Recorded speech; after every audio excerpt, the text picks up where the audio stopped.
Hey guys, what's going on? It's the Block Ball right about now, bringing you the latest news in the crypto markets. We're also going to take a deep dive into the Xrp Xdc charts and maybe a few other crypto tokens as well, who knows. But today, 8th of April 2024, is a special day. Now, the reason being is there's a number of things taking place today. And the first piece of news that's going to take place is this regulation by the EU. Now, the instant payments regulation was published in the official journal of the EU. It will enter into force today on the 8th of April. So that is absolutely massive news. Now, I've not had the time to read the official journal, so whether or not it actually mentions any specific crypto tokens, I am not sure. I'll probably have a read of that later today if I get the opportunity to do so. Either way, the fact that there's regulation now coming into instant payments, it's a no-brainer really. Crypto has to be using some sort of capacity for this, so this is absolutely bullish for crypto as a whole. Now, the second piece of news is this lunar solar eclipse that'll be taking place and crossing the North America. So JP Morgan once quoted, "Millionaires don't use astrology, billionaires do." So everything works in cycles, everything's interconnected, everything's intertwined. Now, solar eclipse, the last one occurred, which covered over North America, happened in 2017, and I've shown you previously in previous videos with on my account where it actually marks the X where the pathways sort of cross. So I thought that was kind of ironic, seeing as we've got all this going on with the X coins, because ultimately they are the utility tokens that will be powering the new global financial system. So everybody, millions are preparing here for this blockbuster event with the eclipse, and obviously that all affects the magnetic fields of the planet. So I just find it really fascinating how all this is happening on the same day as some of these other sort of events coming on.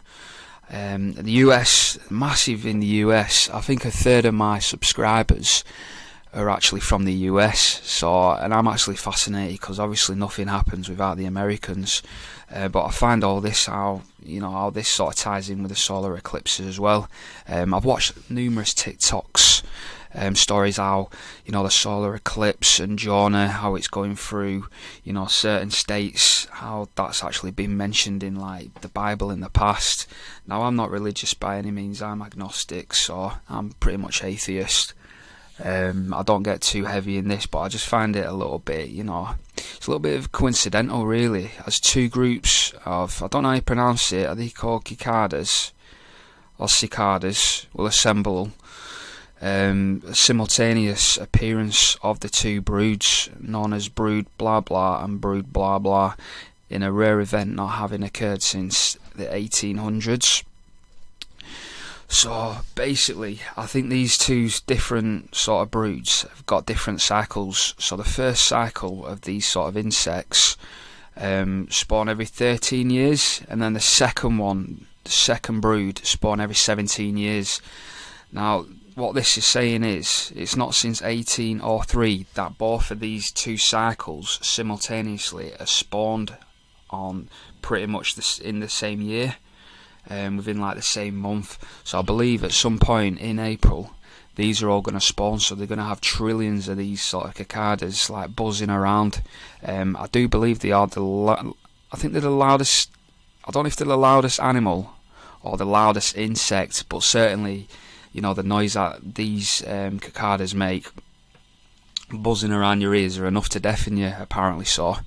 But yeah, check them out. I find it all fascinating how it all comes into sort of play. And then the second bit of news here, we've got CERN launching the most powerful particle accelerator to test the most powerful particle accelerator during April solar eclipse to search for invisible matter that secretly powers our universe. So there's all sorts happening. Now, CERN I think CERN, this Hydra Collider, this is the biggest man-made machine on the planet. Now, I do believe they fired it up before, but they've had issues, obviously making, adjustments and improving, making those amendments necessary. Now, I think they're going to launch it back up today, and then they're going to keep it running up until the end of the year. But why would they? Again, it's just a massive coincidence. Why would they fire this, machine that can test for like dark matter on the day of the solar eclipse? Like, it's absolutely bizarre. So there you go. The accelerator sets at 300 feet underground. There's an interesting video here. I don't know if I'll get done for like copyright purposes here or what, but so much. The April 8th total solar eclipse will provide some of our brightest minds with a rare opportunity to study our sun, an opportunity only available during a solar eclipse. The surface of the sun, the photosphere, is so bright that we can't see usually. Unless we block it out, we can't see the outer atmosphere of the sun. When the moon completely blocks, that's 50,000 feet in the air, using instruments designed to collect data on the sun's corona or its outer atmosphere. We might be able to see solar flare if we're lucky. In fact, there's a NASA probe orbiting our sun right now. The Parker Solar Probe is a technological miracle, really. Parker's instruments are protected by a special shield that can withstand temperatures reaching nearly 2,500 degrees Fahrenheit. It'll get within 4 million miles of our star, our closest look at the sun yet. It'll probe better understanding of life down here. Yeah, so you can see the pathway there in the background there, covering the North America. Now, I'm based in the UK, so hopefully we'll be able to catch a glimpse of that around 8 PM UK time. So hopefully, we can. If I was over in America, I'd be buzzing for this, because I love stuff like this. I'm like fascinated by the universe, etc. But anyhow, loads of stuff going on anyway, a lot of coincidences, and it's all happening, within astrology and, CERN starting up, etc, etc. So yeah, just diving into the charts now. So what are we on here? Xlm. I'll tell you what, let's cover Xrp. So I've actually posted some of these charts over on my profile here. So we've got XRP there in the weekly time frame. Now it just depends which sort of chart you're going to be using, whether it be the linear or the log scale, because they do sort of depict sort of different stories, if you will. Now let me just check, because this is on the log chart here, and again we're on the weekly. So rather than going back all the way back to, now to be fair, we can go back to 2018 here, but I've also used the second trend line as well, just because I feel this fits a little bit differently. So it's almost like creating this channel, if you will, from the 2021 high. So obviously you get that breakthrough, retest, bounce, bounce, bounce, fail. Do you know what I mean? You get this sort of range sort of trading in this channel. Now what I'm going to do, I'm just going to get rid of that for now. So we're going to take the highest weekly close on XRP there at that green candle, and just make sure we're catching any wicks and any closes. So as you can see, wick, catching these closes here, again catching the closes, rejection, down to support, bounce. We've actually subtly broken through. Towards the end of February, we've actually broken this major structure, this wedge here. Now a lot of people are probably missing this sort of information, because a lot of TAs, when I watch them, they're all dealing with like minute sort of time frames. So whether it be like the hourly, 4 hourly, or even daily, there's not many TAs that go up to the weekly and the monthly and actually based the sort of targets off this sort of structure. So as you can see, we're coming to the end of this wedge, and we're already out. So for me, we've actually retested here with this red candle here last week. So last week we actually retested, and we actually closed outside of that wedge. Now so far, Monday the 8th of April, we've just created a new weekly candle, so this looks bullish to me now. Whether or not this continues to stall out, because I could drag it out to about here, whether or not XRP decides to play out and consolidate up until like the middle of May, which this sort of, you know, convergence stipulates, who knows, but price action doesn't necessarily have to get to the end of these wedges before we see like some sort of, you know, impulse.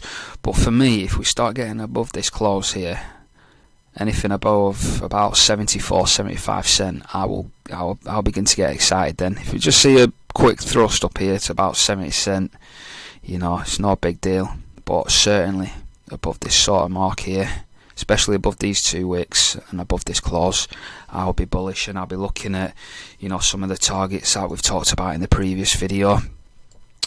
Okay, so that's XRP. We can pretty much go whenever now. XDC, let's have a look, see how this is playing out. What I'm going to do, just take it off the log scale, go on the linear, and I'm going to do pretty much the same what I did with XRP, where I'm just using the weekly close. Yeah, and we're going to go down to the green close here, green close, and it's, so just look at this. I mean, you can pull that down into there. Now, XDC is not quite as clear in my opinion, because it looks like we've broken out here with this green candle, this red candle, exactly what XRP did, red candle to retest. Now, I could pull that down a little bit more to something like that. But we're pretty much on the correct side of this triangle now, so in my opinion XDC looks really good. But again, the same with XRP, we have got some room, we have got some room to continue to consolidate or even grind down this sort of trend line, if you will. So we've got 15th of April there, which is highlighted, go across 22nd of April, and then 29th of April. But certainly within the next couple of weeks, I do expect to, you know, start getting above this. I'm still looking for the 9-10 cent range. I thought that would be achieved at the end of March. However, obviously we've stalled out, we consolidated, and we've also done a retest last week. So it's no big deal. At the end of the day, we are still on track to, you know, make some serious gains. And I believe, you know, we have been waiting for this solar eclipse, in my opinion, for, you know, for this energy to turn around. Obviously it's the beginning of new beginnings with Easter, etc, etc.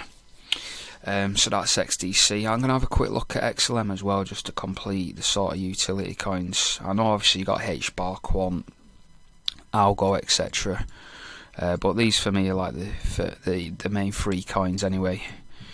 So again, this is on the weekly, and again it looks like Xlm broke out, I'd say around there. So again, 26th of February, he got that close above the wedge, and we've just been stalling out.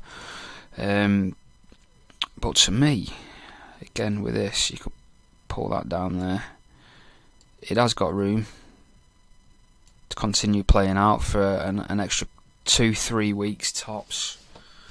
But I believe we're gonna get going anyway, at some point today, at least at some point this week anyway. I'm hopeful for that. But worst case scenario, you know, we're just gonna have to sit on our hands for an extra couple of weeks, which is no big deal. You know, we've been doing that for a number of years now, if you know you have been holding long term like myself, so it's no big deal. You know, what's a couple of weeks. But there we have it anyway, guys. We are looking solid, and it looks like we're green across the board. Just before we go as well, let's wrap up with Bitcoin. Let's just have a look. So I've drawn this like fair value line here. Now I'm pretty sure I draw this. Let's have a look on the weekly. Let's go down to the daily. So I'll just explain this trend line that I've drawn here. So you got from this sort of price action here around August 23, got the tap, and it's done like a long grind before breaking out. Obviously indecisive, tapped, rejection, and obviously since February 24 we've had that significant breakthrough. So we're actually trading above this major trend line that's been going from August 2023. We've retested it a couple of times here, and we've created this like new sort of wedge, if you will. Now today we've just had the breakout, so Bitcoin's looking to challenge all-time highs up here at 73794. So Bitcoin's going for it, whether or not we can start reaching 100k now, because don't forget, we've got the Bitcoin halving in approximately 12 days. So can Bitcoin get up there and start challenging? I don't think we're going to hit the 100k mark by the 20th of April. But certainly I'll be looking at getting into the 80s and even maybe the 90s as well, up to about 90k hopefully. But yeah, it's all looking good. Whilst I'm on, just quickly, let's have a look at Ethereum. Ethereum's obviously outperforming a lot of these coins in my watch list. Obviously you got Velo. So yeah, I think I marked out, I think that's the all-time high there that I marked out with the green line, 4799. Ethereum looks like to be breaking this range here, so the range would be, it's been ranging from here to, I think that's, I'll class that as like a fake out, but there's your range here. Obviously it's been bouncing around here, so hopefully we can, you know, breach this local high here and start breaking all-time high as well. So if that's the case, if alts begin to set off once Ethereum breaks its all-time high, then we could have the altcoin market then. But there's no reason why we can't have like interim gains in the meantime, whilst we're actually waiting for Ethereum to, you know, breach this ATH, if you will. But yeah, that's all it for today, guys. Hopefully you guys have enjoyed your weekend. Make sure you're outside to witness the solar eclipse, because it won't happen for another 20 years. I've been the Block Bull. If you enjoyed the content, make sure to give us a like, maybe consider subscribing as well. And the Block Bull out.